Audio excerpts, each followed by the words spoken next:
Iya. Abang Kristen ya? Saya di gereja udah beberapa kali, ke masjid udah beberapa kali Ustadz. Waduh. Tapi untuk menetapkan Sorry bang, aku maksudnya minta buka kamera, bisa nggak bang? Maaf bang, aku salah pencet. Bisa buka kamera bangku, Bang Umar? Aku minta buka kamera. Bang Umar, mohon maaf, tadi saya minta untuk buka kamera, saya salah pencet, buka mic-nya lagi bang. Ah, mantap nih. Oke. Siap. Ya, gimana bang? Apa yang mau disampaikan? Mic-nya dibuka dulu, Bang. Mic-nya dibuka dulu. Itu ada mic itu. Nah, sip. Ya, saya nih ke gereja sering, tapi keyakinan belum pas. Terus saya nih ke masjid, keyakinan belum pas. Kalau orang Kristen kan ada agama, kalau orang Islam ada agama, tapi saya ini Islam. Hah? Sunat sudah, sholatnya belum. Bagaimana itu? Apa sih? Maksudnya Bapak Umar ini belum jelas ketetapan tentang agamanya gitu. Betul, Ustazah. Videonya Caranya itu bagaimana, Ustazah? Jangan ke saya moderatornya Ustadz Wafi, manajernya Ustadz Wafi ya, asisten pribadinya beliau. Tanya ke Ustadz Wafi. Saya mau tanya. Ustadz Wafi. Silakan. Ya, abangnya di KTP-nya tertulis apa sekarang? Nah, saya ini kan ke kelas 2 berhenti. Jadi Di KTP-nya tertulis agama apa? dalam proses ini sekarang, nggak tahu, saya nggak begitu ngerti, saya nggak bisa baca tulis. Buta huruf, Ustaz. Abangnya di daerah mana ini? Saya di daerah sebelah sini, Jambi, Sungai Kubu. Jambi. Ya. Berarti agama abang apa sekarang? Makanya sampai sekarang Ustadz bingung. Jadi saya ke masjid, orang sujud saya ikut sujud, tapi tenang. Ya, saya ke gereja gelisah, nyanyi. Saya kan ada musik tuh. Kalau nyanyi saya ada musik. Kadang-kadang kan di TikTok nyanyi nggak keruan, artis aja nggak begitu nyanyi kan. Nah, terus manusia kok sama manusia begitu. Nah, ini yang lebih sadis lagi, ke masjid sembah tapi nggak ada orangnya. Bagaimana itu? Ya karena di masjid kita gak nyembah orang, yang nyembah orang itu Kristen. Kalau Kristen nyembah orang, namanya Yesus. Kalau kita bukan nyembah orang, nyembah Tuhan. Nyembah siapa? Nyembah Allah. Nyembah Tuhan. Tuhan itu nama, Ustaz. Tuhan itu gelar. Oh, Tuhan gelar kekuasaan. Ya. Apa gimana? Ya, gelar kekuasaan. Gelar apa, nyembah nama, apa nyembah gelar? Bukan, kita nyembah eksistensinya. Apa itu esensinya? Bukan esentesi, bukan. Esentesi itu yang ada di SD, depan SD pagar itu. Eksistensi, personalnya. Oh. Personalnya. Personalnya itu apa itu, Ustaz? Personalnya itu dirinya. Berarti berwujud. Berwujud, jelas berwujud. Di mana Ustaz tempatnya?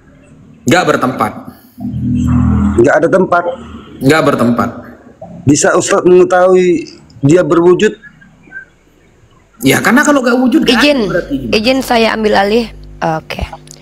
Pak Umar, Ustadz Wafi, Anda tanya beruntun. Ya, mohon maaf ada kecurigaan dari saya. Anda bukan bertanya ingin tahu. Saya curiga saja gitu. Nah, kalau Anda ingin bertanya, tolong pertanyaan itu pertanyaan yang betul-betul Anda butuhkan. Ya, walaupun mungkin Gus Wafi bisa menjawab semua pertanyaan yang Anda mau, tapi perlihatkan di sini bahwa kita betul-betul bertanya untuk hal-hal yang edukatif, edukasi. Kalau memang Anda betul-betul tidak tahu tidak masalah ya. Iya, Karena di saya sini ini saya orang tidak mau awam. enggak, iya, sebentar Bang, sebentar dulu. Iya, Iya. Jin. Saya tidak mau ada teridentifikasi orang-orang yang mencoba-coba untuk, mohon maaf ya, dalam riwayat hadis itu tertulis, barang siapa yang menuntut ilmu hanya untuk mendebat ulama dan mengolok-olok orang jahil finnar. Nah, itu hadisnya ya. Tidak Saya mungkin berharap ini orang buta huruf bisa main TikTok. Tidak mungkin. ya, jadi gitu. Iya, saya Makanya saya bilang, belajar Ustadz. Ya namanya orang buta aja bisa main gitar Ustadz. Oh beda, gitar itu tidak perlu huruf, tapi TikTok wajib tahu huruf. ya. Makanya kecurigaan saya ini, kenapa saya curiga? Pertama, pertanyaan yang Anda tanyakan itu pertanyaan-pertanyaan yang, mohon maaf ya, yang juga sering ditanyakan oleh kaum kafir. Ya, tidak masalah Pak. Silakan Anda bertanya. Saya pastikan Ustadz Wafi bisa menjawab semua pertanyaan. Tapi tolong kasih kita, Bapak sebentar dulu, saya moderator. Tolong kasih 1,2 orang yang menonton ini sesuatu yang memang mengedukasi mereka. Kasihan mereka beli kuota ya Pak. Silakan Pak, lanjut. Saya percaya kok Ustadz Wafi pasti bisa menjawab itu. Cuman saya hanya khawatir aja. Silakan. Beli apa intinya nggak bisa bawa mati semua. Pada intinya saya tanyakan kan, kalau dalam Islam itu kalau kita ngasih tahu orang yang sudah tahu dapat pahala sunat. Betul Ustadz? Kalau nggak tahu salah. Salah. Kembali. Apa itu? Enggak, Bapak ini intinya mau bertanya apa gitu loh. Jadi di sini itu Pak, Ya, Bapak ini bertanya, tapi jangan pertanyaan-pertanyaan yang seolah-olah Bapak memancing. Karena kalau sampai saya tanya balik, Bapak akan kelimpungan nanti. Enggak, saya makanya orang awam, makanya saya tanya Ustadz. Ya kan Bapak tadi sudah bertanya beberapa kali, sudah saya jawab. Nah, Jawabannya terus apa lagi? Jawabannya apa Ustadz? Jadi Islam apa Kristen yang bagus? Pak, inna dina indallahil Islam. Jadi agama yang diridhoi Allah itu hanya Islam, Pak. Begitu.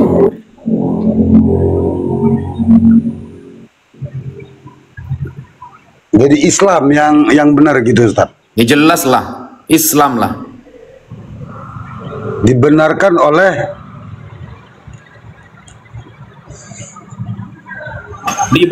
oleh akal yang sehat. akal yang sehat. Ya, kalau akalnya gak sehat, dia tidak akan tahu kebenaran Islam. Oh gitu, berarti orang yang nggak sehat nggak butuh agama gitu tadi. Oh iya, bahkan sholat pun dia tidak wajib kalau akalnya gak sehat. Tapi kalau saya lihat orang gila begitu nyebrang, tahu dia tak? Itu kan akalnya gak sehat, berarti gak tahu. Iya. Tapi aku bingungnya itu begitu dia nyebrang, tahu dia Ustaz. Dia bukan pakai akal, dia pakai pengalaman, Pak. Oh, pakai pengalaman. Iya. Oh gitu. Nah, makanya pengalaman saya di gereja itu setelah saya enggak tenang gitu, kok nyanyi-nyanyi terus, ya maaf ya, bukannya menghina ya, maaf ya. Suatu kita sebagai hamba kan, sebagai hamba diciptakan melalui orang tua, dan syariat ada hakikat, ada makrifat ya kan. Nah, yang saya pertanyakan ini, ketika kita ini berdosa, kita tuh mau ngapain gitu? Tidur. Apa minta ampun? Tidur. Tidur. Iya. Tidur. Loh, kok ketawa? Kok tidur? Iya, karena tidur itu salah satu kegiatan untuk menghindar dari orang-orang yang akan melakukan dosa.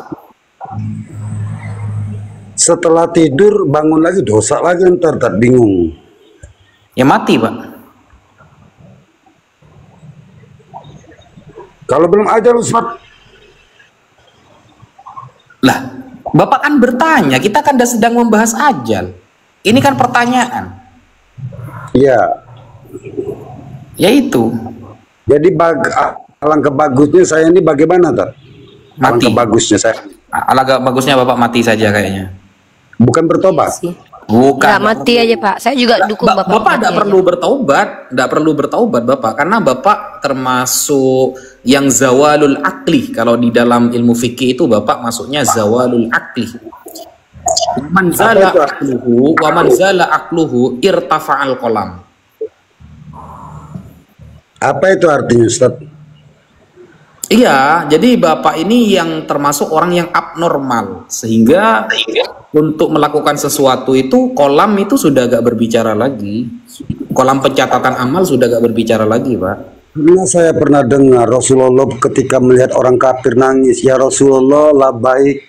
Kenapa nangis ya Rasulullah, itu kan orang kafir.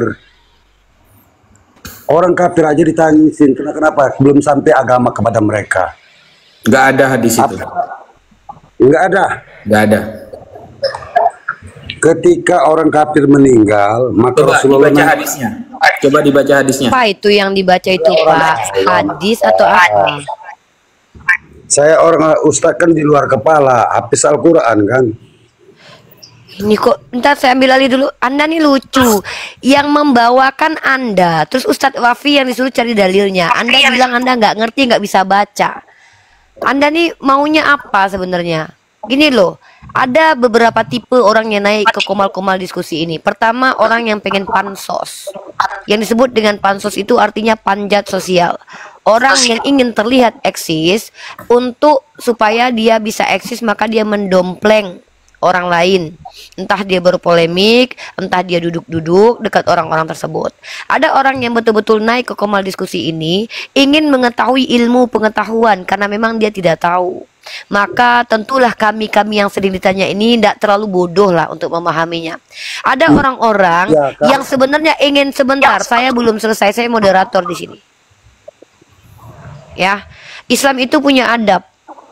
Tidak boleh memotong orang sedang bicara. Saya moderator. Saya punya otoritas di room ini. Saya menceritakan pengalaman. Saya belum selesai. Saya belum selesai. Saya belum selesai. Saya belum selesai. Kalau Anda tidak berakal, saya maklum. Anda tidak beradab, saya maklum. Saya maklum. Tapi saya tidak maklumi kalau saya sebagai moderator dipotong di komal yang saya diberikan otoritas di sini. Ya, saya sedang memberikan pengalaman pribadi bahwa ada tipe-tipe orang yang naik ke komal-komal yang penontonnya banyak dengan motivasi yang berbeda-beda.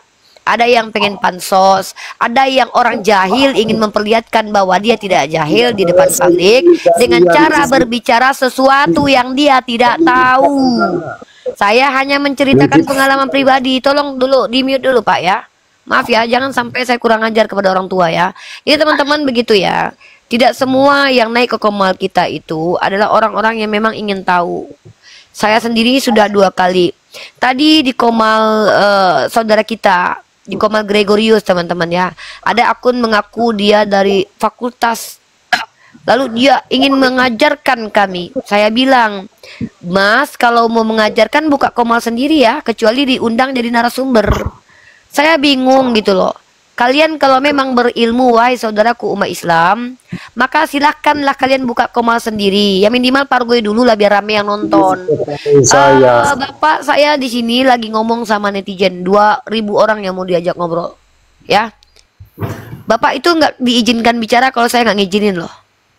Segala kuasa telah diberikan kepada saya di komal ini. Bahkan nurunin Bapak tuh saya bisa. Tapi saya masih menghargai Anda sebagai manusia loh. Ya, di sini tugasnya orang-orang seperti Anda ini haknya hanya bertanya. Bukan banyak bicara, ketika ditanya lu ngomong apa, lu nggak tahu bawa apa. Ngomong apa sampean barusan itu? Apa itu yang Anda bilang tadi itu? Ketika Rasulullah melihat orang kafir menangis, Anda di mute, kita nggak ngerti. Ya, inilah contoh-contoh. Teman-teman kita harus sadar ya, bahwa tidak semua orang jahil itu datang dari kalangan umat non-Islam. Dari kalangan Islam itu, contoh pengikut Gufron, ya itu ada teman-teman. Bahkan Gufron sendiri itu ada panitianya teman-teman. Saya sampai tiduran ini. Gufron saja teman-teman, itu diberi panggung. Maka kita juga harus membuka diri. melihat bahwa orang-orang jahil itu tidak hanya datang dari kalangan-kalangan non-muslim. Ada juga kok dari kalangan yang mengaku Islam. Seperti itu ya. Oke, silakan. Dunia syuting, muslim atau non-muslim? Oh, saya Islam. Oh, saya dari Pasuruan. Oke. Insyaallah. Ya muslim, pertanyaannya cuma satu pertanyaan, boleh ya? Assalamualaikum. Saya Mustami Waalaikumsalam warahmatullahi wabarakatuh. mendengarkan saja. Saya mendengarkan dulu. Nanti kalau mau ada yang perlu ditanyakan, saya tanyakan. Gus Wafi, Siap. Assalamualaikum. Waalaikumsalam warahmatullahi wabarakatuh. Saya Izin dari saya Pasuruan, turunkan ya Bapak dunia syuting ya, biar kita kasih tempat kepada saudara kita non muslim untuk bertanya kepada Gus Wafi ya. Oh, Boleh? begitu ya.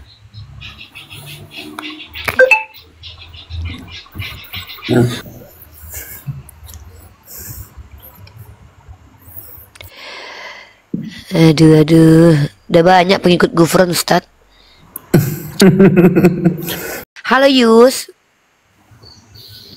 Halo, selamat Ya. malam. Malam Bapak, agamanya apa Pak?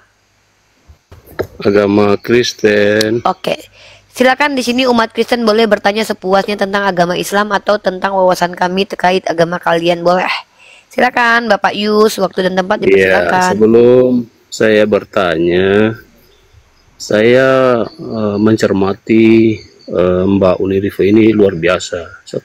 Saya sering menonton komen-komen begitu dalam debat-debat Islam begitu ya. Gitu. Di sini saya mau bertanya kepada siapa, Bu? Ustadz Wafi narasumber, saya moderator Pak. Bisa bertanya tentang ayat Al-Quran, bisa, Bu? Tentu boleh, silakan Pak. Oh iya, ini hanya bertanya. Mungkin bisa Pak Ustadz nanti jelaskan ya. Di dalam surat Al-Baqarah 78 itu, Bang. Baqarah 78. Iya.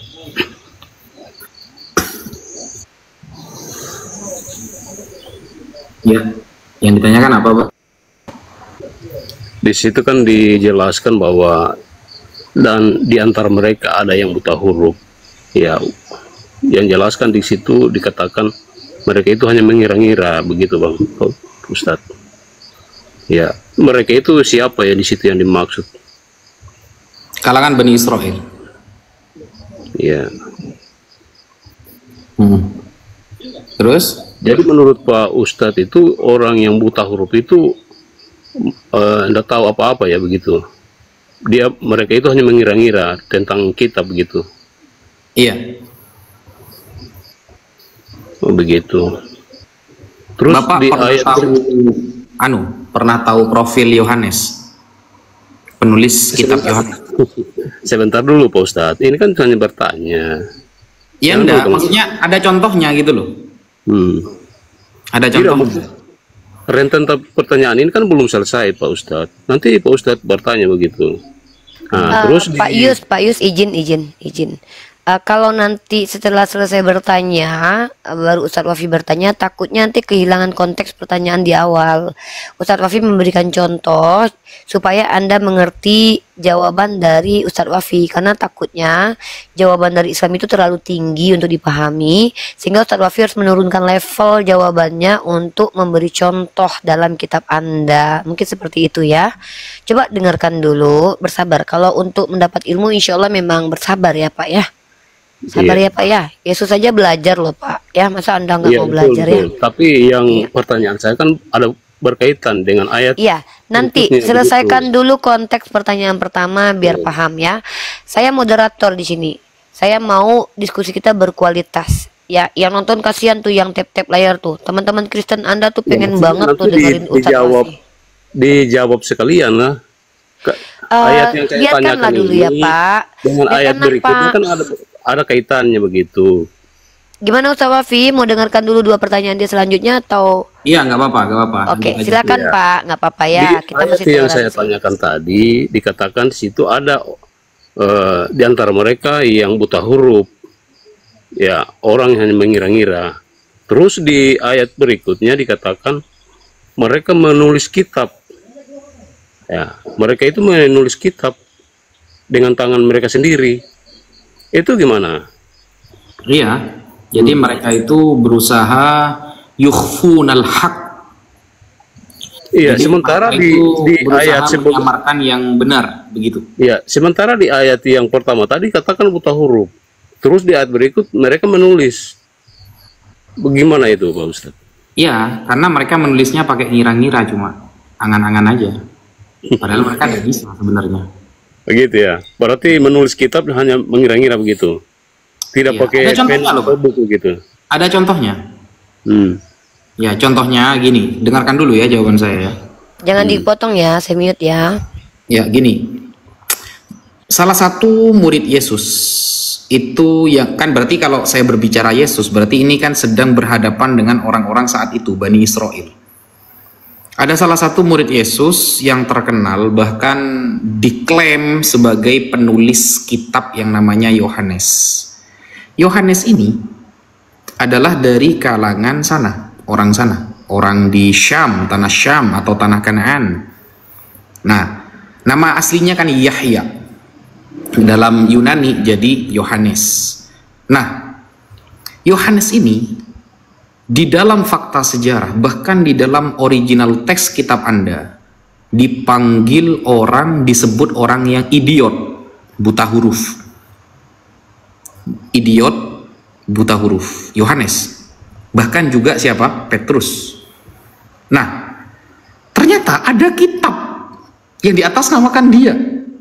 Bagaimana kemudian orang yang idiot, orang yang buta huruf, yang akalnya mungkin rendah, IQ-nya di bawah 50, punya kitab karya. Itulah yang disebut dengan wa qad kana fariqum minhum yasma'una kalamallah thumma yuharrifuna kalamallah min ba'di ma aqaluhu wa hum ya'lamun. Mereka mengira-ngira setelah memahami kitab ini lalu dirubah-rubah oleh mereka. Begitu.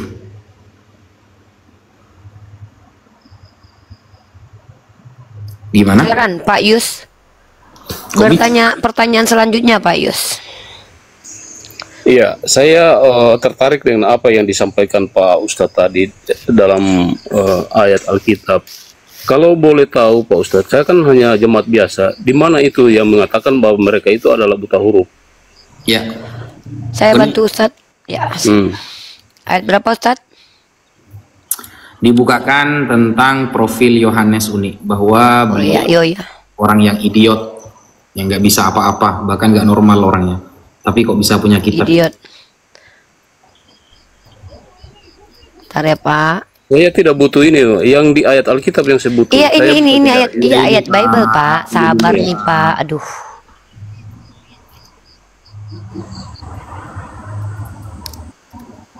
Sabar ya Pak. Saya bukakan nih. Kita buka di Kisah Para Rasul pasal keempat nomor 13. Ya, saya besarkan dulu ya.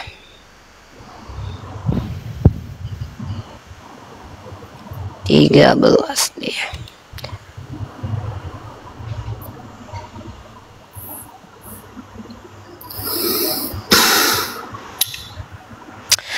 Oke Pak ya, ini Kisah Para Rasul pasal 4 nomor 13 ya Pak. Ketika sidang itu melihat keberanian Petrus dan Yohanes dan mengetahui bahwa keduanya orang biasa yang tidak terpelajar, heranlah mereka dan mereka mengenal keduanya sebagai pengikut Yesus. Mari kita lihat bahasa aslinya ya, bahasa Yunaninya ya Pak ya. Nah, kita lihat di sini bahasa Yunaninya di kata orang yang bersahaja. Ternyata kata-kata orang bersahaja ini dikatakan sebagai orang idiot. Idiota. Nah, ternyata di KBBI idiot dengan tidak bisa membaca ini beda jauh ya. Tidak bisa membaca ini bukan idiot, tapi belum punya skill membaca. Banyak orang yang tidak bisa membaca itu pintar-pintar. Tapi kalau kita bicara tentang idiot, itu memang kemampuannya di bawah rata-rata. Idiot ini taraf tingkat kecerdasan berpikirnya yang sangat rendah, IQ lebih kurang 25. Walaupun dia itu belajar tetap nggak paham harusnya karena memang IQ-nya yang rendah. Beda kalau orang yang tidak bisa membaca. Anak saya umur 2 tahun nggak bisa baca, ke 3 tahun 5 tahunnya bisa pada akhirnya gitu. Seperti itu kira-kira Pak. Siapa namanya? Pak Yusuf. Ya Pak Yus ya. Gimana Pak? Itu ayatnya loh yang bilang Yohanes itu idiot. Gak apa ya, akalnya itu kalau IQ sampai 25% itu saya kira geblek banget kan. Ternyata punya kitab.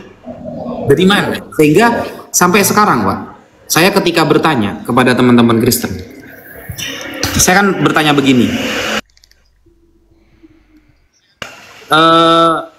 Yohanes itu satu-satunya orang yang menulis pada mulanya firman, firman bersama Allah, firman adalah Allah.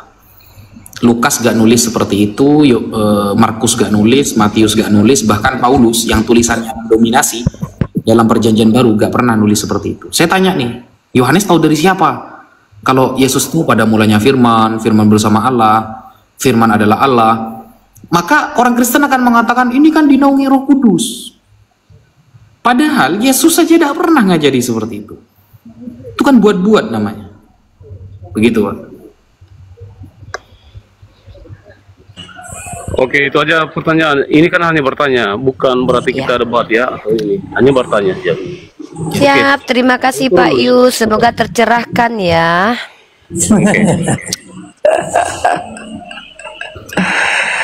Aduh, Bu. Bentar dulu ya, anak Teos ya, anak Teos jangan ketawa dulu. Riba botol. Yang nggak tahu arti kitab. Aduh. Bisa lah yang nggak ada pendidikannya tentang Bibel, bisa lah kalian toko-tokoi. Aduh. Apa nih? Saya kenal Ustaz. Hah? Ustaz kenal orang ini. Wapi. Enggak. Saya kalau bukan pendeta kelas kakap saya tidak kenal biasanya. Sama sih Ustaz. Ustaz, apa gara-gara karena ada Tuhan di lubang hidungnya kali ya? Ya, Ripa. Yang nggak tahu Al-Quran, seluruh Islam tak tahu Al-Quran bisa ngomong gitu sama saya. Ustaz, ada lagu loh Ustaz. Ada Tuhan di Satu pun hidungmu. Islam nggak ada yang percaya dengan Al-Quran. Satu pun Islam yang yang memahami Al-Quran itu. Kalau paham dia nggak Islam. Itu pernyataan itu benar, itu pernyataan Edis. Betul, sangat betul. Anakmu. Oh, penyembah Edi. Penyembah Edis. Bukan penyembah Edis. Memang kalian nggak ada yang mampu diskusi sama Edis kok. Satu orang pun Islam nggak ada yang mampu kok. Penyembah Edis. Bukan. Wapi. Edis Kristus. Halo Wapi. Kalau macam kamu diskusi sama saya, benar-benar diskusi bubuk. Apalagi si Ripa, bubuk. Si Nandar, bubuk. Betul. Ku bilang betul-betul. Kalau buka Al-Quran sama Alkitab sama Bible, sama aku sama si RK. Bubuk kalian semua. Bisa bahasa Yunani Ibrani. Bisa. Bahasa apapun bisa. Ibrani. Sediakan Sudah. room aku naik. Yaudah Nani baca bahasa Ibrani ini ya. Nggak usah. Coba Nggak usah. baca. Nggak usah. Kelihatan Nggak kan? usah. Lihat kan, saya bisa Eh, tahu. Sediakan dulu. room aku naik. Ku bawa dulu peralatanku semua. Coba. Nggak Ya, usah, Tuhan, nggak ini usah. cuman satu aja ah. Malas aku, aja. malas Penasaran aku nengok saya. kalian. Mana bisa, yang- Kami mana pengen yang belajar tak bahasa ngerti apa-apa. Ibrani. Udahlah.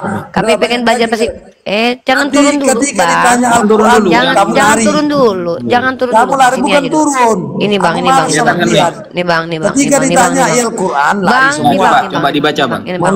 Menanyakan original Bang, test, ini Bang, original Bang, test. ini Bang. Coba, Bang, coba. ini Bang. Coba, Bang. Udah, nggak usah tes kayak gitu aku. Aduh, Nanti ku aduh, bawa aduh, peralatanku aduh, semua. Bang. Enggak, dibaca aja dulu, Bawa baca aja dulu. perlengkapanku semua. Coba baca. Nanti abang Bawa. bagian ngetes saya. Bibelku bawa. Ngetes saya pakai Bang. Arab gundul, saya bisa baca. Coba abang. Nggak Bang, ini mau. Bang. Baca, Bang. Sediakan roommu aku naik. Oke, udah aku ajarin deh. Alah, Ribai. Kamu comot ayat, kamu berani. Bara. Ya Tuhan. Ya ampun. Ampuni dosa-dosanya Tuhan Yesus. Ini sama ini. Yahya Waloni mirip kalian semua. Kalian mirip Yahya Waloni semua. Sama kalian sama Yahya Waloni. Bilangkan Yesus bukan Tuhan. Bilangkan ini bukan ini. Al-Quranmu itu yang menelungkupkan isi Berisik Alkitab. kau, berisik kau lo. Aku ngikutin Yonatan Nandar tuh nadomnya. Nadom aku tuh nadom dari Yonatan Nandar tuh. Ustadz itu Yonatan Nandar ngajarin nadomnya Ustadz. Coba Yonatan Nandar coba. coba. Yonatan Nandar coba. Coba baca. Coba. Ya, gua malu sama Ustadz Wafi, jangan lah. dia ngajarin aku tuh. Kemarin itu gitu. Nih, waktu saya debat sama Pak Bombong ya. Itu baca saja itu sampai 2 menit itu gara-gara pakai syair itu. habis dengan bacanya itu waktunya.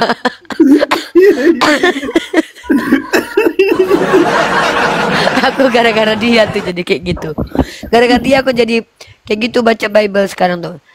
Beresit bara Elohi.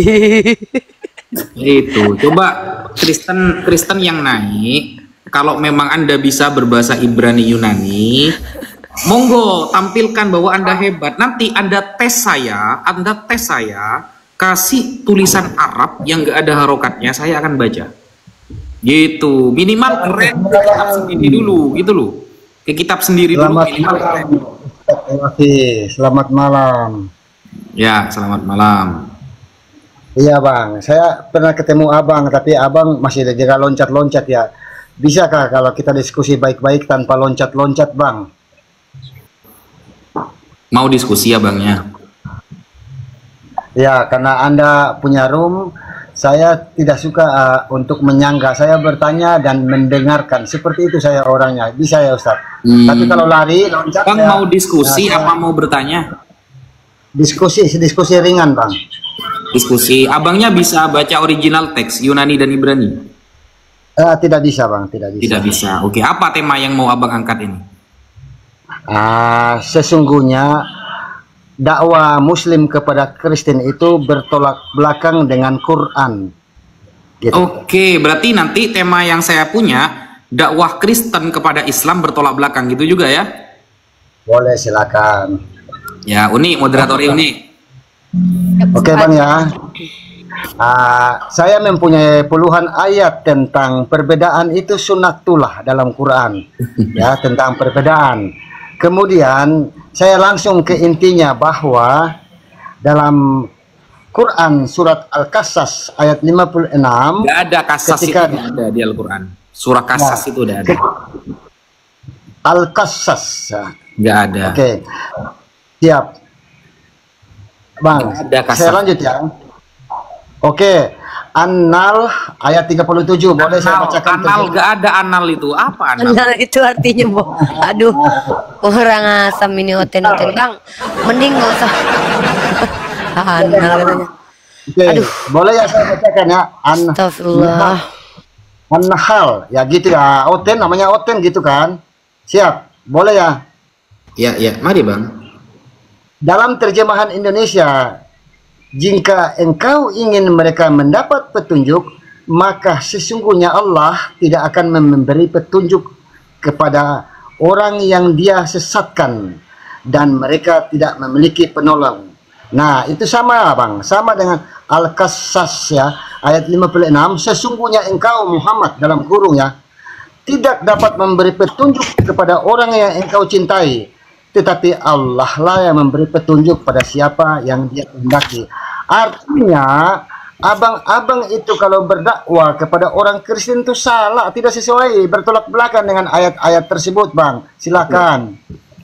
Oke, bismillahirrahmanirrahim. Izinkan saya menjawab dulu bang ya. Nanti setelah saya jawab abang tanggapi, oke? Jangan memotong ya. Jadi abang ngomong saya dengarkan, saya ngomong nanti abang harus dengarkan, oke? Ya. Jadi begini, abang langit ini semoga sampai diskusi selesai tetap konsisten, tidak menghujat. Karena tema yang abang angkat adalah tema tentang bahwa hidayah datang dari Allah, bukan datang dari para nabi, dan bukan datang dari umat manusia secara umum. Seolah-olah abang ini bertanya kepada saya, percuma kalian dakwah kepada umat Kristen, karena hidayah datangnya dari Allah. Andaikan orang itu memang ditakdirkan tersesat oleh Allah, maka bagaimanapun kita ngomong dia akan tetap tersesat. Karena Allah lah yang menyesatkan. Nah, itu pertanyaan abangnya. Nah, kita akan menjelaskan itu, teman-teman. Kita akan menjelaskan itu. Sebenarnya, pertanyaan seperti ini sudah saya jawab di buku yang saya tulis. Ya, ini ya. Nanti teman-teman bisa WA saya untuk memiliki buku ini. Jawaban tuntas fitnah terhadap Islam. Jilid 1 tema ketuhanan. Pada halaman 37, ada tema begini. Apakah Allah Maha Penyesat? Pertanyaan abang persis seperti itu. Nih. Dalam iman kami, ya, kesesatan itu datang dari iblis, bukan dari Tuhan. Sesat adalah sebuah perkara yang buruk dan Tuhan mustahil mendatangkan keburukan kepada hambanya. Lain halnya dengan Islam, kata teman-teman Kristen, yang secara tegas dalam Al-Quran disebutkan Allah adalah Maha Penyesat. Maka bagaimana cara menjawab pertanyaan abang? Di sini sudah saya kasih tahu cara jawabnya, teman-teman. Allah mendatangkan kesesatan bukan tanpa sebab, bang. Itu yang harus abang catat dulu. Melainkan efek dari kefasikan yang dilakukan oleh seorang hamba. Fasik adalah orang yang meremehkan dosa dan berani melanggar aturannya. Secara tegas Allah SWT menyampaikan bahwa kesesatan akan Allah datangkan bagi mereka yang fasik. Kalau nggak fasik, tidak didatangkan kesesatan itu oleh Allah. Apakah ada dalilnya? Sebagaimana di dalam ayat berikut. Wa ma yudhillu bihi illal fasiqin. Namun tidak ada yang dia sesatkan dengan perumpamaan itu selain orang-orang fasik. Surah Al-Baqarah ayat 26, bang. Jadi semua kasus di dalam Al-Quran yang disesatkan oleh Allah merujuk kepada surah ini. Tidaklah mereka disesatkan oleh Allah kecuali mereka fasik. Contohnya, bang, seperti iblis. Iblis didatangkan kepada kesesatan karena kefasikannya. Dia menentang aturan Allah untuk sujud kepada Nabi Adam. Dengan sifat kesombongannya, ia berkata bahwa dirinya tercipta dari api sedangkan Nabi Adam dari tanah. Ia memahami seolah kemuliaan datang dari bahan apa dia diciptakan, bukan dengan menjalani perintah Allah dan menjauhi larangannya. Maka saat iblis dicap sebagai orang yang sesat oleh Allah, bukan tanpa sebab, tapi karena iblis fasik menentang aturan Allah dulu. Jadi ada penyebabnya, sehingga dikatakan oleh Al-Imam As-Samarqandi di dalam kitabnya, Qubilat taubatu Adam li khamsi khisal. Taubat Nabi Adam diterima oleh Allah karena 5 perkara. Walam tuqbal taubatu iblis la'anahullah li khamsi khisal. Dan taubatnya iblis tidak diterima oleh Allah karena 5 alasan. Apa alasan iblis tidak diterima taubatnya? 1. Wa iblis la'anahullah lam yakirra ala nafsi. Dia tidak mengaku bersalah, bahkan dia menentang bahwa dia benar. Walam yandam alaihi. Iblis tidak menyesal dengan apa yang dia lakukan. Walam yalumma nafsahu. Dia tidak menghina dirinya, malah dia merasa dirinya benar. Walam yasra fit taubah. Dan iblis tidak langsung bertaubat. Wa qanata min rahmatillah. Dan dia memutuskan hal itu dari rahmat Allah. Nah, maka semua ayat-ayat yang ada di dalam Al-Quran, orang-orang yang telah Allah sesatkan dan tidak, itu tergantung orangnya, bang. Kalau orangnya fasik, maka Allah akan mendatangkan kesesatan. Kalau orangnya tidak fasik, maka Allah akan datangkan hidayah. Nah, apakah cukup dengan jawaban ini? Kita lihat komparasinya, teman-teman. Nih, komparasi. Ya, cara berkomparasi kepada kitab teman-teman Kristen.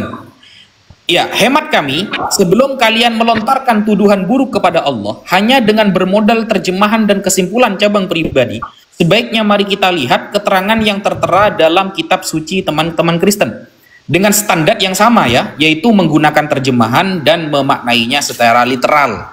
Oke, sekarang kita buka nih. Keluaran 4 nomor 21, terjemahan baru.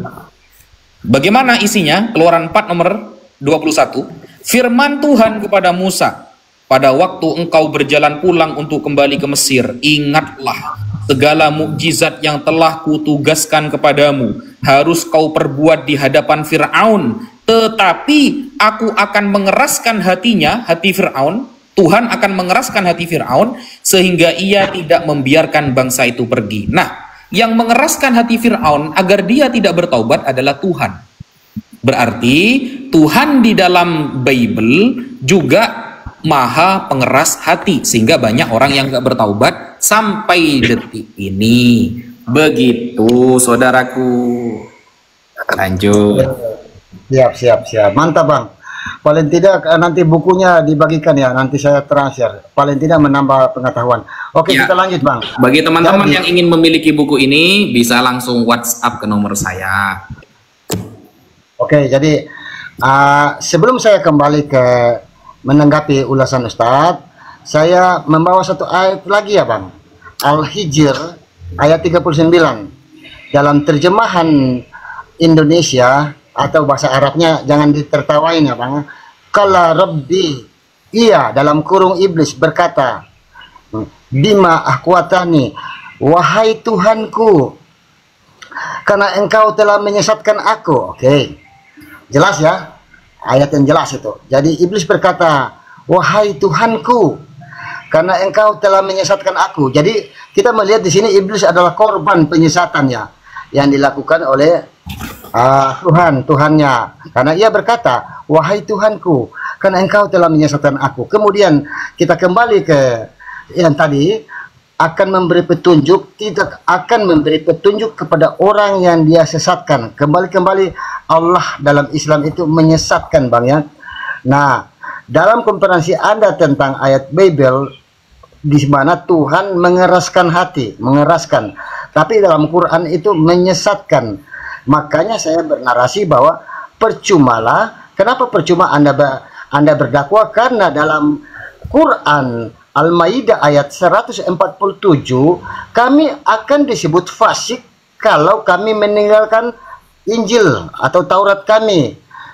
Maka hendaklah orang-orang yang diberikan kitab, yaitu mereka yang mengikuti Injil sesuai yang dan barang siapa yang tidak memutuskan perkara menurut kitab yang diturunkan, maka akan disebut fasik. Jadi dakwah Anda kepada kami bersifat ajakan untuk mengajak kepada ilmu ketuhanan yang benar. Tapi kalau makna Anda berdakwah dengan kalimat mengkafir-kafirkan, sesungguhnya saya memahami seorang muslim itu tidak mempunyai literasi Quran. Kesimpulannya, bukan saya menyimpulkan, tapi dari ayat-ayat ini jelas bahwa perbedaan itu sunnatullah, kehendak Allah. 48-nya menjelaskan kalau aku menghendaki maka akan kujadikan umat yang satu gitu. Ayat 148-nya menjelaskan bahwa perbedaan itu sunnatullah. Oke Bang. Jadi kita kembali di sini. Sudah Bang, jangan panjang-panjang Bang. Ya, seolah-olah yang menyesatkan itu Allah. Jadi ketika Anda berdakwah kepada kami, menurut hemat saya itu tidak tepat. Hendaknya Anda berdakwah kepada lingkup yang terkecil, keluarga, diri Anda, baru kepada jemaah, umat-umat muslim yang dalam pandangan saya banyak tidak memahami Quran dengan baik. Silakan Ustaz. Oke, jadi begini Bang, saya sebenarnya sudah menjawab pertanyaan Abang itu ketika iblis mengatakan bahwa ya Allah, engkau telah menyesatkan kami. Saya kan sudah menjawab di awal, Allah itu ketika menyesatkan seseorang ada sebabnya Bang. Coba kita perhatikan kisah tentang iblis. Lebih dulu mana kefasikan iblis atau kesesatan yang datang dari Allah? Pasti semua sejarah, semua ayat Al-Quran menerangkan bahwa kefasikan iblis lebih dulu. Ketika iblis disuruh oleh Allah untuk sujud kepada Nabi Adam, apa kata iblis? Ya Allah, khalaqtani min narin wa khalaqtahu min tin. Engkau menciptakan aku dari api sedangkan Adam dari tanah. Kenapa engkau tidak mau, kenapa engkau malah menyuruh aku untuk sujud kepada Adam? Secara penciptaan saya lebih mulia ya Allah. Dia menentang Allah Subhanahu wa taala, meremehkan perintahnya, menentang perintahnya dan aturannya. Berarti kan lebih dulu kefasikan iblis. Barulah ketika fasik, Allah akan datangkan dia kesesatan. Nah, apakah Tuhan di dalam kekristenan juga mendatangkan kesesatan? Sama. Apakah ada dalilnya? Kalau tadi mengeraskan hati itu Anda tidak terima, padahal orang yang berdakwah ketika hatinya keras, maka dia akan tetap ada dalam kesesatan. Siapa yang mengeraskan hatinya? Ternyata Tuhan. Itu tertulis dalam Kejadian. Kalau Anda kurang puas dengan itu, harus ada lafaz kesesatan. Saya kasih lagi, Bang. Ini sudah tertulis di buku saya. Yang lanjutannya yang tadi. Ini yang kejadian. Sekarang buka di halaman 44, Bang. 2 Tesalonika 2 ayat ke-11. Apa kata 2 Tesalonika? Itulah sebabnya Allah mendatangkan kesesatan atas mereka. Saya ulangi. Itulah sebabnya Allah mendatangkan kesesatan atas mereka yang menyebabkan mereka percaya akan dusta, supaya dihukum semua orang yang tidak percaya akan kebenaran dan yang suka kejahatan. Nah, siapa yang mendatangkan kesesatan di sini? Allah. Pakai A huruf besar.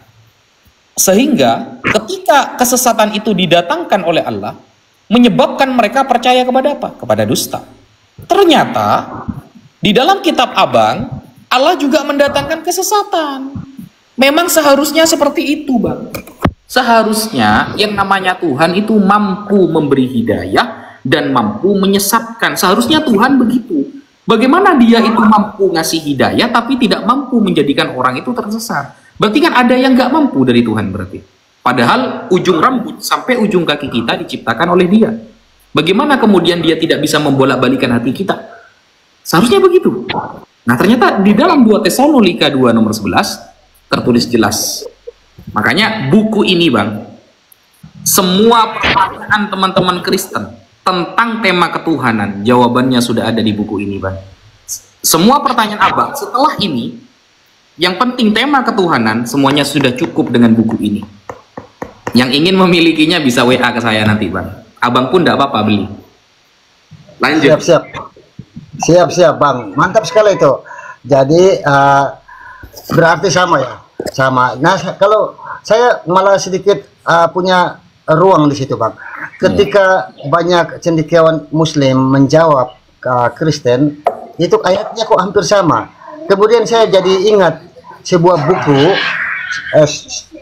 buku yang berjudul The Quran with References to the Bible. Artinya di situ dibahas ada 3.000 lebih ya ayat yang sepertinya Quran itu merujuk pada Bible. Tanggapan Ustadz Wafi bagaimana? Begini, Bang. Bukan Quran merujuk kepada Bible. Kalau Quran dikatakan merujuk kepada Bible, maka harus ada data sejarah. Nabi Muhammad pernah baca Bible. Nah, itu bisa dicurigai. Nabi Muhammad nih pernah baca Bible. Nah, itu bisa dicurigai. Berarti bisa jadi Al-Quran nyontek Bible dong. Ternyata di dalam fakta sejarah Nabi Muhammad, Sayyidina Umar, Sayyidina Abu Bakar, Sayyidina Uthman, bahkan Sayyidina Ali nggak pernah buka Bible. Nggak ada sejarahnya, Bang. Baik yang tertulis di dalam keislaman sendiri ataupun yang tertulis di luar Islam. Para pakar Kristen misalnya, para pakar Yahudi misalnya, nggak pernah menemukan ada fakta sejarah Nabi Muhammad dan sahabat Khulafaur Rasyidin maksudnya itu baca Bible, nggak ada. Sehingga nggak bisa dikatakan nyontek, nggak bisa. Yang pertama. Yang kedua, Bang, kalau ada narasi yang sama, misalnya Tuhan di dalam Al-Quran bisa mendatangkan kesesatan, ternyata di dalam Bible juga bisa. Nah, narasi sama ini belum tentu nyontek, Bang. Kenapa? Karena memang seharusnya yang namanya Tuhan itu harus mampu segala hal, Bang. Yang namanya Tuhan harus mampu segala hal, kecuali sesuatu yang dapat menurunkan derajatnya. Kayak gini misalnya, Tuhan bisa nggak sih makan tai? Nah, kalau Tuhan makan tai misalnya, kan itu menurunkan derajatnya, maka itu mustahil terjadi. Gak mungkin ada Tuhan makan tai, ngapain? Itu menurunkan kewibawaannya. Maka hal-hal yang seperti itu akan sangat jauh dari kata terjadi. Tidak akan terjadi seperti itu. Tapi selagi segala sesuatu itu tidak menurunkan derajatnya, seperti menjadikan orang itu sesat, menjadikan orang itu dapat hidayah, menjadikan orang itu merdeka, menjadikan orang itu terjajah atau teradab, itu sudah mampu memang. Namanya Tuhan harus mampu. Bagaimana Tuhan nggak mampu? Padahal dunia ini diciptakan oleh Dia, maka Dia pun bisa mengubah apapun yang Dia mau tentang dunia ini. Seperti itu, Bang. Siap, Ustaz. Mantap sekali. Jadi di sini baginda Nabi tidak pernah membaca Taurat atau tidak bisa membaca Taurat. Begitu, Bang, pertanyaannya. Ya. Di mana Bang? Karena Nggak pernah, dalam pencarian saya, nanti saya carikan dalilnya bahwa ketika di penghujung hidupnya baginda itu meminta kertas dan pena ya, di mana aku akan menuliskan sesuatu yang kemudian kalian akan tidak tersesat di dalamnya. Nah, ketika kita kaitkan dengan pandangan umat muslim kebanyakan bahwa Nabi itu ummi, tidak bisa baca dan tulis, bukankah Anda berada dalam keadaan mempercaya hoax selama ini bahwa sesungguhnya baginda Nabi itu bisa membaca dan menulis? Silakan Bang Ustaz. Abang harus baca hadis itu secara maksimal, Bang. Nggak boleh hanya dengar-dengar saja atau hanya melihat sepotong keterangan, jangan. Kenapa? Nabi Muhammad, Bang, dalam urusan wahyu, ya, dalam urusan wahyu dan urusan hal-hal penting, Nabi Muhammad itu punya juru tulis, Bang. Beliau nggak pernah nulis sendiri. Bahkan ketika Nabi Muhammad ingin mengirimkan surat kepada raja, seorang raja yang akan diajak masuk Islam oleh beliau, lalu Nabi Muhammad mengangkat Sayyidina Ali karramallahu wajhah sebagai juru tulisnya. Sayyidina Ali membacakan Muhammadur Rasulullah. Oh enggak, hapus Ali. Jangan Muhammadur Rasulullah, Muhammad bin Abdullah. Oh ya, dihapus. Diganti Muhammad bin Abdullah. Jadi ada juru tulisnya. Makanya abang kalau baca hadis jangan sampai hanya dengar-dengar saja. Abang harus lihat sendiri, abang harus tahu konteksnya hadis itu. Begitu Bang. Siap. Jawaban yang mantap sekali Bang Ustadz. Saya lagi satu kali lagi, dikit aja. Oke, dalam saya membuktikan bahwa baginda Nabi itu bisa membaca, kita melihat kitab Sunan Abu Daud nomor hadis 4449. Oke Bang, di situ dalam penggalan ayat, ketika ada orang Yahudi yang datang membawa dua orang yang melakukan kesalahan kepada baginda Nabi, gitu. Terus kemudian baginda Nabi itu minta dibawakan Taurat kepadanya. Nah, waktu dibawakan Taurat, ada seorang pemuda yang menutup hukum rajam di situ dengan jarinya, tangannya, sehingga supaya dengan maksud supaya baginda Nabi tidak dapat membaca teks rajam di situ. Nah, oke. Setelah Taurat itu, berikanlah Taurat untukku, dan ketika Taurat dibawa, beliau mengambil bantal yang didudukinya, di bawahnya, meletakkan Taurat di atasnya, dan bersabda, aku beriman kepadamu dan kepada yang menurunkanmu. Gitu Bang. Betapa sini sangat eksplisit dan jelas baginda sangat menjunjung tinggi Taurat dengan statement aku beriman kepadamu dan kepada yang menurunkanmu. Jadi di sini kembali membuka bahwa baginda Nabi bisa membaca, cuma ditutupi bagian hukum rajamnya. Silakan Bang. Coba hadisnya, hadis berapa Bang? Nomor kitabnya, nama kitabnya Sunan Abu Daud, nomor hadis 4449. Agak panjang itu. Ini Bang, saya buka hadis Abu Dawud, Sunan Abu Dawud, karena Sunan Abu Dawud itu kitabnya banyak, ada yang syarahnya. Hadis Dawud nomor 4449 ya. Ya. 4449. Ini jangan-jangan abang cuma titipan pertanyaannya, takutnya seperti itu, karena saya buka hadisnya beda isinya Bang, gitu loh. Ya, saya menulis pencarian, kemudian ditampilkan. Cuma saya tidak mencatat nama bukunya, cuma saya nama kitab Sunan Abu Daud, nomor hadis, begitu Bang. Sorry saya tidak mencatat. Jadi saya lihat ini Bang, di sini yang abang terangkan nggak ada. Ini saya buka ini ya, jangan dikira saya tidak buka Bang. Takutnya abang cuma dapat dari orang, ternyata abang belum lihat sendiri hadisnya, gitu loh. Ini saya sudah lihat sampai ke teks Arabnya loh. Ini ya, ini. Abu Dawud 4449 kan? Ya, 4449. Ya, ini masuk bab Kitabul Adab, tentang adab, menisbatkan diri kepada selain majikannya lah. Gak nyambung di sini. Hukum rajam Bang, hukum rajam. Coba Anda Google. Hukum rajam ya, nomor berapa dulu hadisnya? Ini bukan ternyata. Atau begini Bang, atau Anda memenggal redaksi saya kemudian masuk ke pencarian tentang ketika baginda Nabi Muhammad meminta dibawakan Taurat kepada beliau. Kita harus keluar, Pak. hadisnya ini bang, karena hadisnya di sini nggak sama abangnya. Siap. Kalau abang agak kesulitan mencarinya, kita pending aja ya bang. Kita kembali ke topik bahwa sesungguhnya dakwah Islam kepada Kristen kurang tepat. Silakan bang. Terakhir. Kan sudah saya jawab tadi itu bang. Tidak tepat ya bang? Jawab di awal kan? Iya bang, tidak tepat ya.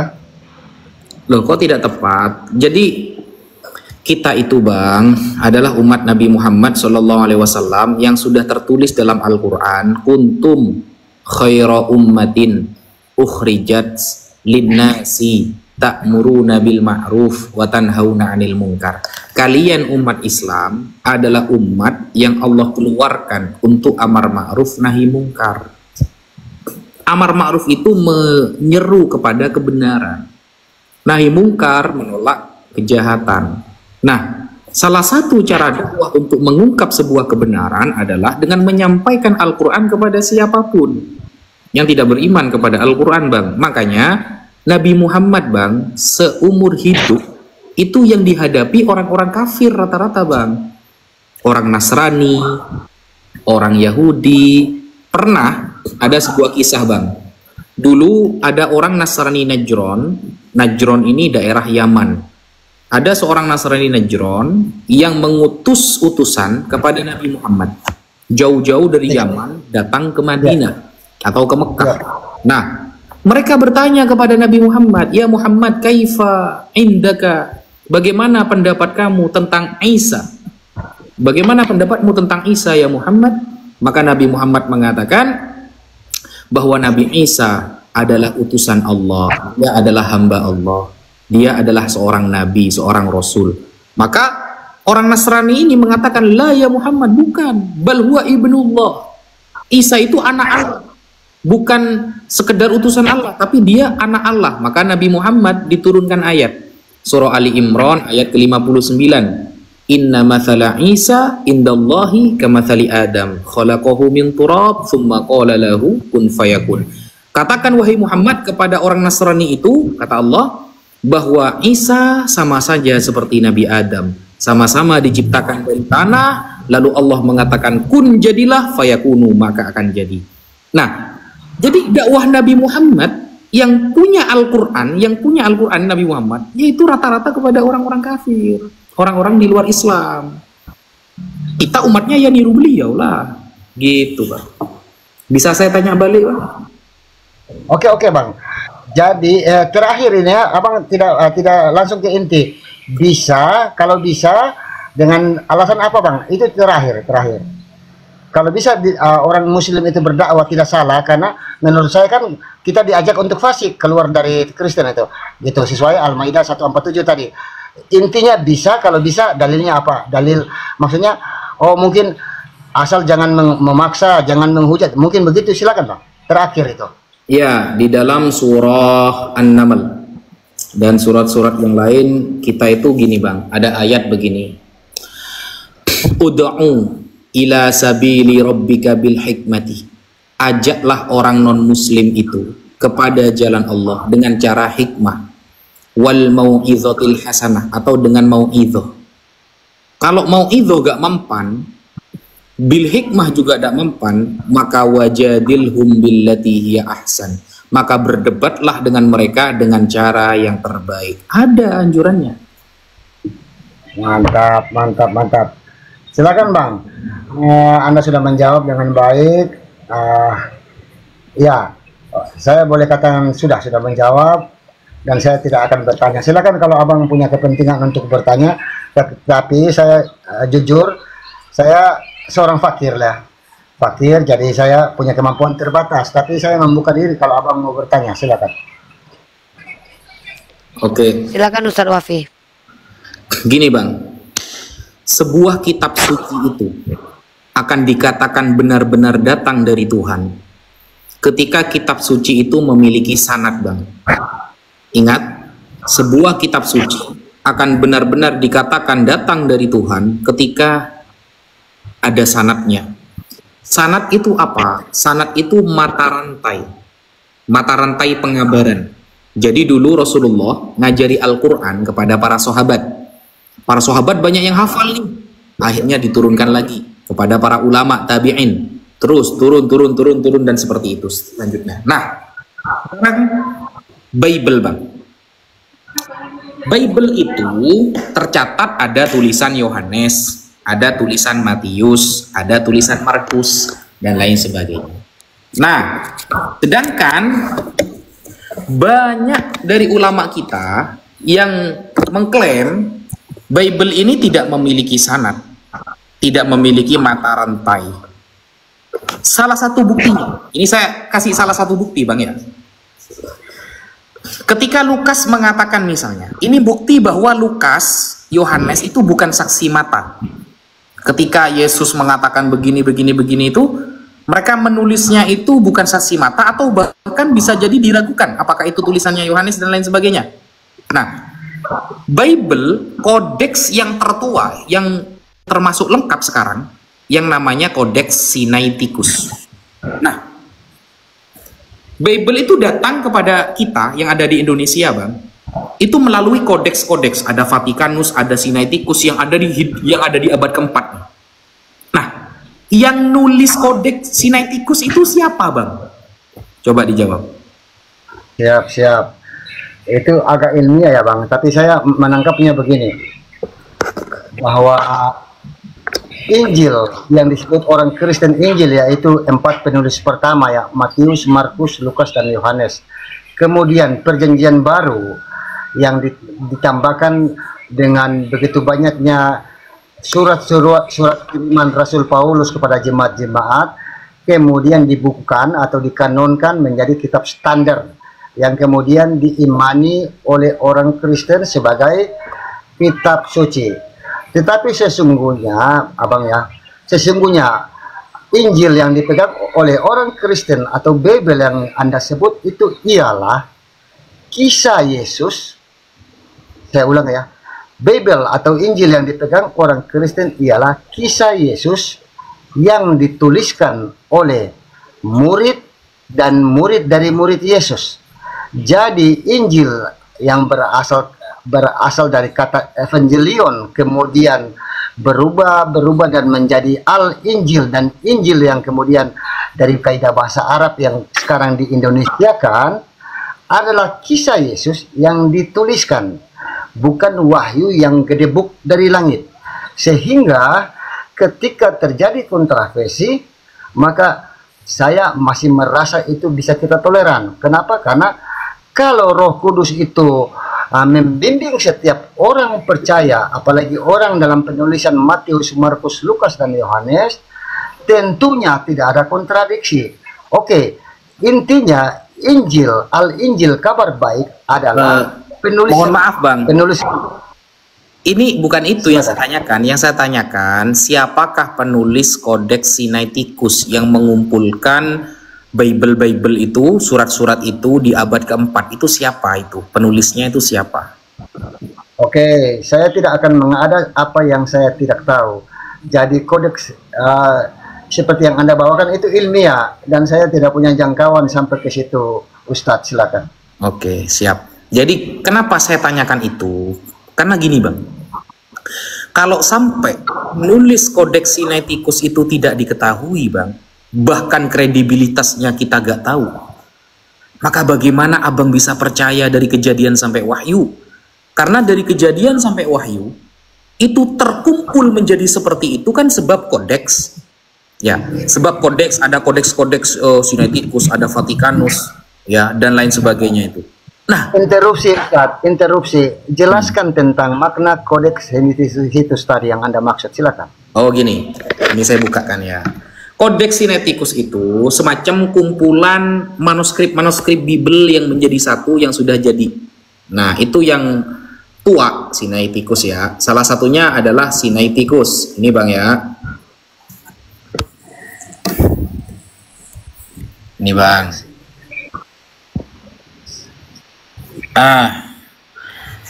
Ini adalah yang bernama Kodeks Sinaiticus bang ya. Nah ini Kodeks Sinaiticus, misalnya saya buka tentang Markus misalnya. Ya, kita buka aja di sini tentang Markus, berarti kalau di sini Mark ya, Mark, Hagai, Job, Mark. Ini Markus ya. Ini kodeks kan? Iya. Jadi lembaran-lembaran seperti ini kan diperbarui lagi biar tidak hilang kan, seperti itu. Markus 16 misalnya. Ini Mark ya, Markus nomor pasal nomor 16 misalnya, nomor 16. 16. Ini abad keempat, Bang. Ini dinarasikan, ini datang dari abad keempat. Nah, yang nulis ini, yang ngumpulkan ini siapa ini, Bang? Yang nulis ini, kodeks semuanya ini siapa? Gitu loh. Karena kalau sampai ini tidak ditemukan, berarti batal semuanya dari Kejadian sampai Wahyu itu batal, Bang. Semuanya batal. Kenapa batal? Karena Abang bisa punya Bible. Sekarang ini Abang bisa pegang Bible sebab ada kodeks ini. Kalau kodeks ini nggak ada, Abang nggak mungkin pegang Bible sekarang. Gitu loh. Jadi ini siapa ini? Aktor dari penulis kodeks Sinaiticus ini siapa? Karena kalau sampai yang mengumpulkan Yohanes, Matius, Markus, Lukas nggak ditemukan nih, karena ini yang tertua, termasuk yang tertua ini. Ini abad keempat, Bang. Berarti kan 300 tahun setelah Yesus meninggal ini. Ini yang baru ditemukan, yang masih ditemukan ini. Nah, kalau ini sampai tidak diketahui, bahaya, Bang. Bisa bahaya, berarti batal semua Kejadian sampai Wahyu itu. Monggo. Siap. Oke, Bang, itu ilmiah sekali ya. Itu di tingkatan Anda. Mungkin saya bukan lawan Anda dari membahas itu. Tetapi yang kami tahu bahwa Injil Matius, Markus, Lukas, dan Yohanes urutannya itu muncul di abad 1. Tidak jauh dalam kehidupan kematian Yesus itu ya. Coba, sehingga contohnya ya, Bang, bukti manuskripnya. Oke, Bang, begini. Jadi justru itu ditegaskan oleh bapak-bapak gereja dan intelektual Kristen tentang manuskrip, tentang semuanya itu. Yang tidak ada justru sejarah atau manuskrip yang menyatakan bahwa Injil itu diturunkan kepada Yesus. Karena dalam iman Kristen itu Injil atau Angelin itu kabar baik, di mana Yesus sendiri menjadi sosok Injil itu. Yang saya maksud, Bang, kan katanya Bapak Gereja ada. Coba bisa nggak Bang membuktikan itu? Karena yang saya tahu ini Sinaiticus ini yang termasuk tertua, adanya itu baru di abad keempat ditemukannya. Kalau sampai ada yang abad ke-1, wah keren. Coba saya pengen lihat, Bang. Ada nggak kira-kira? Kalau cuma kata Bapak Gereja, saya kira nggak ilmiah. Tapi kalau bisa ditunjukkan, wah keren. Oke, jadi saya menyandarkan dalil saya pada kisah munculnya 4 Injil itu ya. Paling terakhir itu di 90 sampai 100 tahun salah satu Injil itu ya, mungkin Injil Yohanes itu. Jadi pemahaman kami sebatas itu, bahwa Injil diturunkan tidak jauh dari kematian Kristus. Gitu, Abang, silakan. Iya, itu kan katanya ya. Tapi sampai detik ini insya Allah sangat mustahil untuk dibuktikan, Bang. Kenapa? Karena memang nggak ada. Kita sudah mencari itu selama 5 tahun, tidak ada. Yang ada ya ini, Sinaiticus abad keempat, atau Vatikanus sama-sama masuk ke abad keempat. Itu pun tulisannya sudah harus dikarbon berkali-kali, harus dikasih tinta berkali-kali agar terang. Sehingga yang mengumpulkan ini berarti kan lengkapnya di abad keempat nih. Lengkapnya itu udah ada di abad keempat yang mengumpulkan semua tulisan Yohanes, Matius, Markus, Lukas, Paulus semuanya. Nah, itu siapa penulisnya ini? Kalau nggak ketemu kredibilitasnya, dia orang mana, kejujurannya tingkat tinggi atau tidak, ya kalau nggak ketemu berarti selama ini kita beriman kepada sesuatu yang nol berarti kan? Artinya, Bang, ketika saya memahami keterangan cendekiawan Kristen bahwa Injil Matius, Lukas, dan Yohanes itu muncul di abad pertama, itu salah ya, Bang ya? Silakan, saya membuka diri. Bagi saya kurang tepat, Bang. Harus diminta itu datanya itu. Kalau Al-Quran, Bang, itu hebatnya Quran, Bang, yang tidak dimiliki insya Allah oleh semua kitab suci yang lain. Kenapa? Al-Quran itu tidak pernah mengandalkan manuskrip, Bang. Kenapa? Manuskrip itu gini. Ini kan kertas, Bang ya. Manuskrip itu kan harus tertulis di kertas. Sedangkan ini adalah benda yang sangat memungkinkan hancur kapan saja. Ini adalah benda yang memungkinkan hancur kapan saja. Sehingga 100 tahun saja ini sudah bisa sangat jelek banget nih.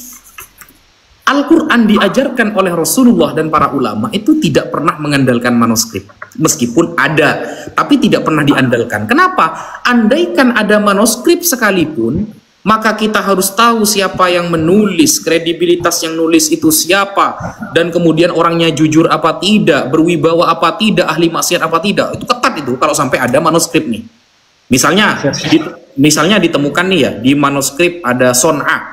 Ada manuskrip di Son'a, lembaran Al-Quran ditemukan pada abad ke-14 misalnya, abad 14. Maka kita tidak akan menerima manuskrip itu sebelum kita tahu siapa penulisnya, terpercaya atau tidak, orangnya jujur atau tidak, kredibel atau tidak, harus diketahui. Kenapa? Ini berhubungan dengan keyakinan, Bang. Makanya banyak pembisnis besar mengatakan investasi terbaik adalah investasi leher ke atas. Maksudnya leher ke atas ini apa? Otak. Investasi terbaik adalah investasi leher ke atas. Semuanya mengatakan seperti itu. Orang-orang Cina banyak mengatakan seperti itu. Karena investasi yang jaraknya bertahun-tahun, kalau diolah oleh otak, maka aman, maka baik, maka bagus. Maka Al-Quran datang menggunakan investasi leher ke atas, Bang. Umat Islam disuruh oleh Rasulullah untuk menghafal, memahami, sehingga banyak sahabat yang menghafal, lalu dihafalkan itu diturunkan kepada keturunannya, diturunkan kepada muridnya, sampai detik ini andaikan Al-Quran dibakar seluruh dunia, maka cepat bisa muncul lagi Al-Quran itu. Kenapa? Karena investasinya itu leher ke atas.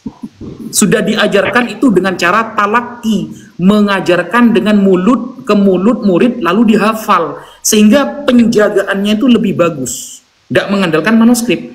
Bagaimana kemudian kita menemukan manuskrip di sebuah goa misalnya? Kita nemu manuskrip nih di goa. Kita nggak tahu siapa yang tulis. Kita nggak tahu kredibelnya bagaimana. Maka ketika manuskrip itu tertulis Yesus adalah Tuhan, ya nggak boleh kita percaya. Atau Allah adalah Tuhan, ya nggak boleh kita langsung percaya. Kenapa? Kita harus tahu dulu siapa penulisnya, kredibelnya bagaimana. Begitu, Bang. Siap. Gitu.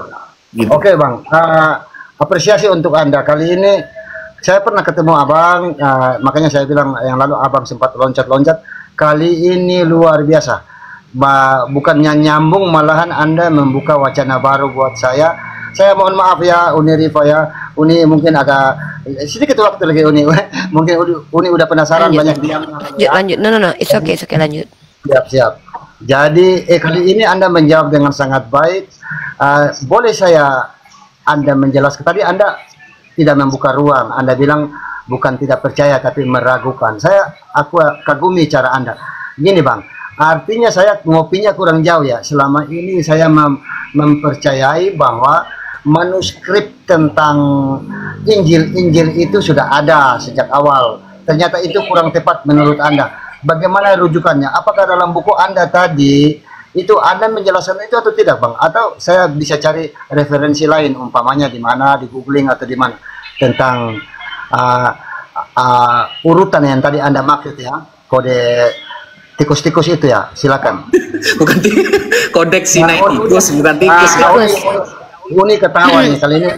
Ya, Bang Langit, nah, sebenarnya kami nggak masalah, tapi takutnya saudara Kristen Anda tersinggung nanti. Itu nama kodeks Sinetikus ya.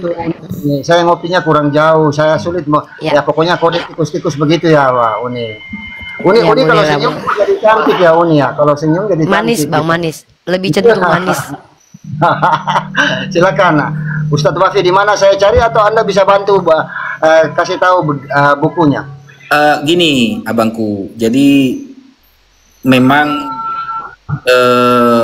manuskrip itu boleh kita imani, boleh kita percaya setelah kita tahu siapa penulisnya, bagaimana kejujurannya, dan seperti apa kredibilitasnya baru. Nah, bagaimana kemudian kitab suci kodeks Sinaiticus ditemukan abad keempat, isinya Kejadian, Imamat sampai Wahyu. Kemudian Kodeks Vatikanus ditemukan, ini tulisan Yohanes, Matius, Markus, Lukas. Tapi kita nggak tahu siapa penulis kodeknya gitu loh. Ini siapa ini yang mengurutkan siapa, yang mencatat ini siapa, nggak ketemu gitu. Jadi gimana dong cara kita berimannya, kan begitu kan? Sedangkan Al-Quran itu pakai talaki dari guru murid. Makanya hadis bang, hadis. Ini saya kasih tahu hadisnya. Saya kasih tahu hadis. Jago nih Ustadz ini, luar biasa, pantas nih ya Uni ya. Katanya di kepalanya Ustadz Wafi itu ada Quran ya Uni ya. Banyak sih, ada saya juga, ada Ustadz Yonatan Nandar juga. Kami Ya, diingat sama Uni juga pandai, tapi Uni enggak, bukan kadang-kadang di kepalanya Ustadz Wafi itu ada saya, ada Yonatan Nandar gitu. siap. Ya, tapi Ustadz Wafi lebih tenang. Uni kadang-kala terbawa arus juga kadang-kala lah Uni. Iya, soalnya kan saya muridnya. Ini, Kemarin tentang sama saya Uni, kemarin sama saya tentang anakronik itu, bisa lihat Uni mulai agak sedikit terbawa itu. Bukan ke bawah Pak, soalnya saya itu punya roh-roh pneuma Pak. Jadi kadang-kadang tuh saya keluar tanduk gitu, karena udah ngejelasin berkali-kali itu kayak nggak sesabar Ustadz Wafi memang saya itu ya. Ini bang, Diakui ya, lanjut Ustadz Wafi. hadis misalnya ya. Ini kita buka misalnya hadis dalam kitab Fathul Bari, syarahnya Sahih Bukhari, tentang awal mula Nabi Muhammad mendapatkan Al-Quran di goa. Ini awal mula nih, awal mula Nabi Muhammad pertama kali ketemu malaikat Jibril yang membawa Al-Quran. Nah, ini namanya sanad bang. Ini harus ada ini dalam kodeks-kodeks yang abang imani itu harus ada nih. Nih ya. Ini kan kitabnya Imam Bukhari. Haddatsana, telah menceritakan kepada saya. Siapa? Ini Yahya bin Bukair. Yang menceritakan kepada saya adalah Yahya bin Bukair. Nah, Yahya bin Bukair ini harus jelas orangnya bang. Gak boleh fiktif atau fiksi. Orangnya harus terkenal jujur. Tidak boleh terdampak politik pemikirannya. Harus benar-benar kredibel dan lurus. Lalu Yahya bin Bukair mendapatkan hadis ini dari siapa? Qala, dia berkata, haddatsana Al-Laits an Uqail. Al-Laits juga harus seperti itu. Semuanya ini harus seperti itu. An Uqail, an Ibnu Syihab, dapat dari Ibnu Syihab. Ibnu Syihab dapat dari siapa? Urwah, dari Unwah. Urwah dapat dari siapa? Urwah bin Zubair. An Aisyah ummil mukminin, dari istri Rasulullah langsung. Apa kata istri Rasulullah yang menjadi saksi mata kehidupan Nabi? Annaha qalat. Beliau mengatakan, awwalu ma budi'a bihi Rasulullah minal wahyi ar-ru'ya as-salihah fin naum. Biasanya Rasulullah kalau ingin mendapatkan wahyu, beliau akan bermimpi bagus. Fakana la yara ru'yan illa ja'at mithla falaqis subhi. Maka ketika Rasulullah nanti bermimpi bagus, mimpinya itu seperti cahaya di waktu subuh. Tsumma hubbiba ilaihil khala. Kemudian Rasulullah ketika hampir mendapatkan wahyu, beliau biasanya akan senang menyendiri.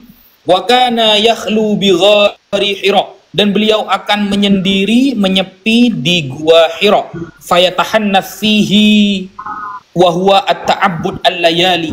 Maka beliau beribadah beberapa malam di gua Hira tersebut. Nah, hadis ini sampai ke tangan kita melalui orang-orang yang kredibilitasnya jelas.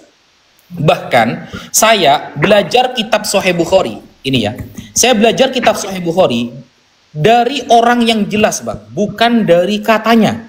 Tapi dari guru-guru yang benar-benar mereka itu hafal, bukan hafal, benar-benar mahir, ya tabahar di dalam kitab Sahih Bukhari. Saya kasih contoh ya. Saya belajar hadis Sahih Bukhari kepada siapa? Nah ini, saya kasih contoh nih ya. Nih, ya. Ada kitab At-Tali'us Sa'id Al-Muntakhab minal Musalsalat wal Asanid, tentang sanad-sanad keilmuan, yang ditulis oleh seorang doktor profesor terkenal di daerah Mekah, namanya As-Sayyid Muhammad bin Alawi Al-Maliki Al-Hasani. Nah, saya belajar kitab Sahih Bukhari ya, itu dari guru-guru, dari orang-orang. Ini ya, ini Sahih Bukhari misalnya, saya akan baca Sahih Bukhari ini. Saya buku ini belajar kepada seorang ustadz. Ya. Lalu ustadz saya belajar kepada pengarang kitab ini. Pengarang kitab ini mengatakan yaqulu Muhammad bin As-Sayyid Al-Alawi Al-Maliki Al-Hasani, ya, ini dia meriwayatkan an walidi dari an walidi, saya meriwayatkannya dari ayahku, orang tuaku, walidi, namanya As-Sayyid Alawi karena namanya Sayyid Muhammad bin Alawi. Jadi Sayyid Muhammad belajar Sahih Bukhari, belajar kitab ini ya langsung dari ayahnya, dan Sayyid Muhammad punya murid dan muridnya itu adalah guru saya langsung. Tentang qiraah wa ijazah bil Masjidil Haram. Dia memberikan bacaan kitab Sahih Bukhari ini tempatnya di Masjidil Haram. Dan saya juga meriwayatkan dari guru namanya Hasan Al-Masyad bil Masjidil Haram. Dikiroahkan, dibacakan kitabnya dan diberi ijazah. Nah, terus ini an syaikhi, an syaikhi, an syaikhi, an syaikhi, an syaikhi, an syaikhi sampai pengarang kitabnya. Dari pengarang kitabnya meriwayatkan hadis tadi. Meriwayatkan hadis tadi dari pengarang kitabnya ini meriwayatkan hadis. Jadi saya menyampaikan hadis barusan itu langsung sambung kepada Sayyidah Aisyah radhiyallahu anha.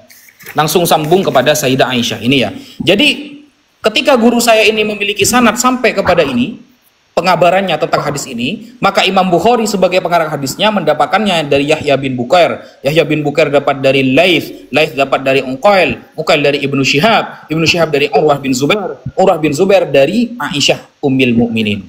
Saya baca satu hadis saja, bisa saya sebutkan sanadnya dari saya sampai kepada Rasulullah Sallallahu Alaihi Wasallam. Wow, sedetail itu Ustadz ya. Itu yang Anda sebut sanad ya, berkesinambungan. Iya, jadi saya sekali baca hadis, saya bisa menyebutkan saya hadis ini dapat dari guru saya, guru saya, guru saya, guru saya, sampai kepada Rasulullah Sallallahu Alaihi Wasallam. Begitu. Oke. Sebelum saya tanggapi sedikit, saya perlu tanggapi tipping di bawah ya. Langit sudah tertarik ya sama Islam. Jadi begini, saudara-saudaraku yang di bawah ya. Justru kita tidak mentok pada pengetahuan kita yang detik ini ya. Ketika wacana baru dibuka dan itu masuk akal, kenapa? Why not? Kenapa tidak ya? Kita jadikan itu sebagai referensi untuk menambah wawasan kita. Itu yang saya maksud. Kemudian Ustadz Wafi juga menjelaskan dengan sangat baik bahwa sesuatu yang harus kita imani, harus kita pegang, harus jelas asal usulnya. Itu yang disebut sanad. Begitu ya Ustadz ya? Iya. Nah, sebelum saya lanjut kalau diizinkan, insya Allah ya, saya pakai bahasa Islam yang udah familiar. Insya Allah kalau saya punya anak, saya punya tiba-tiba ingat kalau saya kasih nama Wafi supaya dia jadi apologet Kristen yang ngafal Quran. Waduh, jangan ada Yesus, jangan. Nah, jangan. Jadi nama Wafi penyembah Yesus. Saya memakan Wafi. Aduh. Wafi bin langit. Malah dia bicara Yeshua Masih my Lord and my God. Aduh. Bahaya ini. Namanya cuma harapan, tapi dia pintar-pintarnya dia kayak Ustadz Wafi. Ya mudah-mudahan anaknya Islam malah lebih daripada Ustadz Wafi ilmunya. Dia membela Allah dan membela Rasulullah insyaallah. Amin. Assalamualaikum Ustadz Unirifa. Waalaikumsalam Bunda Mila. Oh Bunda Mila yang terkenal ini ya. Iya Bunda, salamnya Bunda.